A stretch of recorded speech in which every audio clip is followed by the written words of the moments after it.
নমস্কার বন্ধুরা, আশা করি সবাই খুব ভালো আছো। শুভমিতা ব্লগে সবাইকে স্বাগত জানাই। আজকে তোমাদের সাথে শেয়ার করব একদমই অল্প তেল মশলার মধ্যে জ্যান্ত কই মাছের পাতলা ঝোল। যেই রেসিপিটা হবে অপূর্ব স্বাদের এবং স্বাস্থ্যকর। তবে বন্ধুরা, বাড়িতে অবশ্যই একবার হলেও এইভাবে নামমাত্র তেল মশলা দিয়ে কই মাছের পাতলা ঝোল গরম ভাতের সাথে একবার ট্রাই করো। তারপর আমায় কমেন্ট করে জানিও রেসিপিটা তোমাদের কেমন লাগলো। তাহলে চলো বন্ধুরা, রেসিপিটা দেখে নেওয়া যাক। রেসিপিটা কেউ স্কিপ করো না। স্কিপ করলে আমি কি পদ্ধতিতে রেসিপিটা বানালাম বা কী মশলার অ্যাড করলাম সেটা তোমরা মিস করে যাবে। তখন হয়তো রেসিপিটা খেতে এতটা ভালো হবে না। প্রথমেই কই মাছগুলো কেটে বেছে ধুয়ে ভালোভাবে পরিষ্কার করে নিয়েছি, কানকোগুলো বের করে নিয়েছি। কয়েকটা কই মাছের পেটের মধ্যে ডিম রয়েছে, ডিমগুলো কিন্তু পেটের মধ্যেই রেখে দিয়েছি, বের করিনি। এরপর মাছের মধ্যে লবণ আর হলুদ মেখে নিলাম। মাছগুলো একটু হরহরে ভাব আছে, অনেকবার ধুয়ে নিয়েছি তারপরেও। তার কারণ জ্যান্ত মাছের মধ্যে কিন্তু একটা হরহরে ভাব থাকে। আর কিচ্ছু দেওয়ার দরকার নেই, শুধুমাত্র লবণ হলুদ দিয়েই মেখে প্রায় 10 থেকে 15 মিনিটের জন্য একটু রেস্টে রাখবো, যাতে লবণ হলুদটা ভেতর অবধি ঢুকে যায়। কড়াই গরম করে প্রথমেই অল্প পরিমাণে সর্ষের তেল গরম করে নিয়েছি। রান্নাটা কিন্তু অবশ্যই সর্ষের তেলেই করতে হবে, তাহলে খেতে বেশি ভালো লাগবে। কয়েকটা আলু ডুমো করে কেটে নিয়েছি। তেলটা একদম ধোঁয়া ওঠা গরম করে নিতে হবে। যখন খুব ভালোভাবে গরম হয়ে যাবে, তারপর 1 চিমটি পরিমাণে লবণ দিয়ে দিলাম, যাতে মাছগুলো দেওয়ার পর তেলটা ছিটকে গায়ের মধ্যে না আসে। লবণটা দেওয়ার জন্য কিন্তু কড়াইতে আটকেও যায় না। প্রত্যেক কটা মাছ সুন্দরভাবে গোটা গোটা থাকে আর বেশ লালচে রং ধরিয়ে ভাজাও হয়ে যায়। একে একে মাছগুলো দিয়ে দিয়েছি। এরপর এক পিঠটা লালচে রং ধরে গেলে অপর পিঠটা উল্টে লালচে রং ধরিয়ে মাছগুলো ভেজে নেব। তবে খুব বেশি কড়া করে ভাজবো না। খুব বেশি কড়া করে ভাজলেও কিন্তু মাছের স্বাদটা নষ্ট হয়ে যাবে। যদিও জ্যান্ত মাছ, এই মাছগুলো কিন্তু একটু নরম থাকলেই খেতে বেশি ভালো লাগে। এক পিঠটা হালকা লালচে রং ধরে গেছে, এরপর দেখো অপর পিঠটা উল্টে নিলাম। এরপর উল্টে পাল্টে 2 পিঠই লালচে রং ধরিয়ে ভেজে ফেরত আসছি। তবে মাছগুলো যে একদম শক্ত করে ভাজা হবে সেটাও না, আবার একদম যে নরমভাবে ভাজা হবে সেটাও না। একদম যদি নরম থাকে সেই ক্ষেত্রেও কিন্তু মাছগুলো রান্না হওয়ার পর ভেঙে যেতে পারে। এই জন্য 2 পিঠ ঠিক এই রকম লালচে রং ধরিয়ে, অথচ ভেতরটা কিন্তু একটু নরম থাকবে, এইভাবে করে মাছটা ভেজে নিও। মাছগুলো প্রত্যেক কটা ভেজে তেলটা ঝরিয়ে তুলে রাখলাম। কড়াইয়ের মধ্যে দেখো খুবই অল্প পরিমাণে তেল রয়েছে। এই তেলের মধ্যেই আমি আলুগুলো ভেজে নিচ্ছি, এখন আর তেলের ব্যবহার করছি না। আলুগুলো দেওয়ার পর আলুগুলো একটু সময় নিয়ে আঁচটা কমিয়ে ভেজে নেব, যাতে আলুটা ভাজতে ভাজতেই বেশ কিছুটা সেদ্ধ হয়ে যায়। আলুর মধ্যে সামান্য একটু লবণ দিয়ে দিয়েছি, তবে এখন আর হলুদের গুঁড়ো দেব না। হলুদের গুঁড়ো দিয়ে দিলে কিন্তু হলুদের গুঁড়োটা পুড়ে যায়, সেই ক্ষেত্রে কালো হয়ে যায়। এই জন্যই হলুদের গুঁড়োটা এখন ব্যবহার করছি না। আলুটা নাড়াচাড়া করে বেশ লালচে রং ধরিয়ে ভেজে নিয়েছি, প্রায় 50% মতো সেদ্ধ হয়েছে। এরপর আলুগুলো তেলটা ঝরিয়ে তুলে রাখলাম। এরপর চলো বাকি রান্নাটা করে নেওয়া যাক। কড়াইয়ের মধ্যে খুবই সামান্য একটু তেল রয়েছে, একদমই দেখো 1 চামচ পরিমাণে।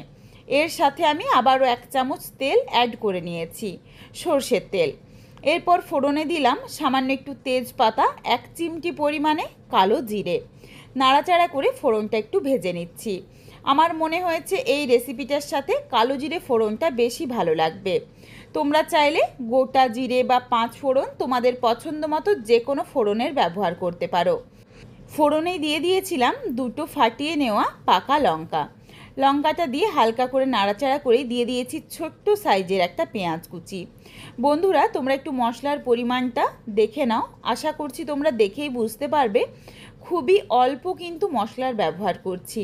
তোমাদের আবারও বললাম, অল্প মশলার মধ্যেই কই মাছের এই পাতলা ঝোল খেতে কিন্তু অপূর্ব লাগে। পেঁয়াজের মধ্যে দেখো হালকা একটা লালচে রং ধরে গেছে। এরপর দিয়ে দিয়েছি 1/2 চামচ পরিমাণে রসুন বাটা। রসুনটা দিয়ে নাড়াচাড়া করে পেঁয়াজের সাথে হালকা করে একটু ভেজে নেব। তবে খুব বেশি ভাজবো না, কোনো রকম যে একদম কালচে রং হয়ে যাবে সেটা না, শুধুমাত্র রসুনের একটু কাঁচা গন্ধটা চলে যাবে। রসুনের কাঁচা গন্ধটা চলে গেছে। এরপর এর সাথে দিয়ে দিচ্ছি টমেটো কুচি। এখানে আমি অর্ধেকটা টমেটো কুচির ব্যবহার করেছি। অর্ধেকটা টমেটো দিয়ে নাড়াচাড়া করে টমেটোটাও হালকা করে একটু ভেজে নেব। এখানে রান্নাটা আমি উনুনে করছি, উনুনের আঁচ কিন্তু একদমই কমিয়ে দিয়েছি। তবে তোমরা যদি গ্যাসে রান্নাটা করো অবশ্যই একদম লো ফ্লেমে করে মশলাটা ভেজে নিও একটু সময় নিয়ে, তাহলেই কিন্তু স্বাদটা বেশ ভালো আসবে। টমেটো দেওয়ার পর সামান্য একটু লবণ দিয়ে দিয়েছিলাম যাতে টমেটোটা সহজেই নরম হয়ে যায়। এইদিকে যেই মশলা বাটাটা দিলাম এটা হলো হাফ চামচ গোটা জিরে আর প্রায় হাফ ইঞ্চের থেকে একটু বেশি পরিমাণে আদা। সামান্য একটু জল দিয়ে শিলনোড়াতে বেশ শুকনো শুকনো করে মিহি করে বেটে নিয়েছি। মশলাটা দিয়ে নাড়াচাড়া করে কষিয়ে নিচ্ছি একদম আঁচটা কমিয়ে। মশলার থেকে দেখো অল্প অল্প করে তেলটা ছাড়তে শুরু করেছে। এরপর দিয়ে দিলাম সামান্য একটু লঙ্কার গুঁড়ো আর অল্প পরিমাণে দিয়েছি হলুদের গুঁড়ো। আর কোনো কিচ্ছু গুঁড়ো মশলার ব্যবহার করব না। এখানে আমি অর্ধেকটা পেঁয়াজ বেটে রেখেছিলাম, পেঁয়াজ বাটাটাও দিয়ে দিয়েছি। একদমই কিন্তু অর্ধেকটাই লাগবে, বেশি মশলা দেবে না। এরপর নাড়াচাড়া করে গুঁড়ো মশলা আর পেঁয়াজ বাটাটা দিয়ে একটু নাড়াচাড়া করেই দিয়ে দিলাম সামান্য একটু জল, নইলে গুঁড়ো মশলাটা পুড়ে যেতে পারে। এখানে আমি সামান্য একটু লঙ্কার গুঁড়ো ব্যবহার করেছি, তার কারণ মনে হচ্ছিল যে একটু ঝাল লাগবে। তবে তোমরা না চাইলে শুধুমাত্র কাঁচা লঙ্কা দিয়েও রেসিপিটা বানাতে পারো, কোনো অসুবিধে নেই। অন্যান্য রান্নার মতো হয়তো টকটকে লাল ঝোল বা লাল রঙটা আসবে না, তবে বন্ধুরা বাড়িতে অবশ্যই একবার হলেও এই রান্নাটা করে দেখো, খেতে কিন্তু অপূর্ব লাগে। এরপর এই মশলার সাথে দিয়ে দিয়েছিলাম ভেজে রাখা আলু, আলু দিয়ে নাড়াচাড়া করে একটু কষিয়ে নিয়েছি।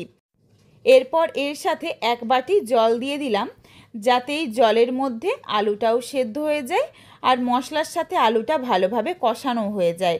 তবে এটা কিন্তু এখন আমি ঝোলের জন্য জল দেব না, ঝোলের জন্য আমি পরে জল দেব, আগে আলুটা ভালোভাবে সেদ্ধ হয়ে যাক এই অল্প জলের মধ্যে।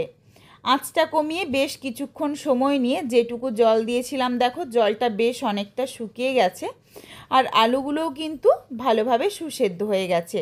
তোমাদের এখানে আমি একটা আলু চেপে দেখিয়ে দিলাম।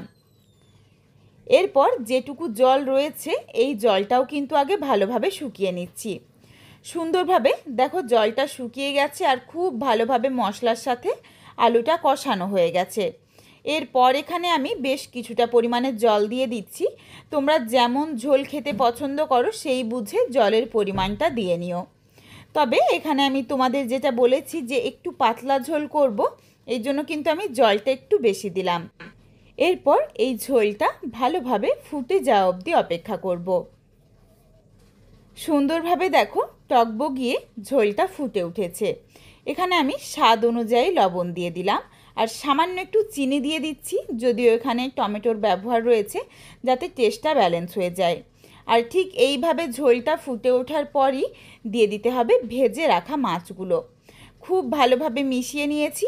এরপর আঁচটা আবারও কমিয়ে প্রায় 4-5 মিনিট সময় নিয়ে একটু রান্নাটা করে নেব যাতে মাছের মধ্যে ঝোলটা ভালোভাবে ঢুকে যায়, রান্নাটা খেতেও বেশ ভালো লাগে।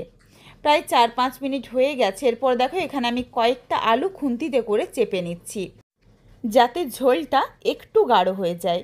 তবে তোমরা যারা একদমই পাতলা ঝোল খেতে পছন্দ করো তারা চাইলে আলুটা চেপে নিতে নাও পারো। রান্নাটা দেখো একদম হয়ে গেছে আর কোনো কিচ্ছু দেব না, এর মধ্যে ধনেপাতা কুচি বা ধনে গুঁড়ো কোনো কিছু দেওয়ারই প্রয়োজন পড়বে না। রেসিপিটা নাবিয়ে নিয়েছি। দেখতে দেখো কতটা সুন্দর হয়েছে, হলুদ রং হলেও। আর এই রান্নাটা কিন্তু গরম ভাতের সাথে অপূর্ব লাগে খেতে। বন্ধুরা বাড়িতে অবশ্যই একবার হলেও এইভাবে কই মাছের পাতলা ঝোল রান্না করে খেয়ে দেখো, তারপর আমায় কমেন্ট করে জানিও রেসিপিটা তোমাদের কেমন লাগলো। রেসিপিটা তোমাদের যদি ভালো লাগে তাহলে লাইক করো, শেয়ার করে বন্ধুদের দেখার সুযোগ করে দিও। তোমরা যদি আরও এই রকম নিত্য নতুন ঘরোয়া রেসিপি দেখতে চাও তাহলে অবশ্যই আমার চ্যানেলটিকে সাবস্ক্রাইব করে পাশে থাকা বেলটি অন করে অল নোটিফিকেশান অন করে দিও যাতে আমার প্রত্যেকটা রেসিপির নোটিফিকেশান সবার প্রথমে তোমাদের কাছে পৌঁছে যায়। রেসিপি ভালো লাগলে চ্যানেলটিকে হাইপ করে দিও, যাতে আমি আরও এগিয়ে যেতে পারি, তোমাদের সাথে আরও নিত্য নতুন ঘরোয়া রেসিপি শেয়ার করতে পারি। পুরো ভিডিওটা দেখার জন্য অনেক অনেক ধন্যবাদ।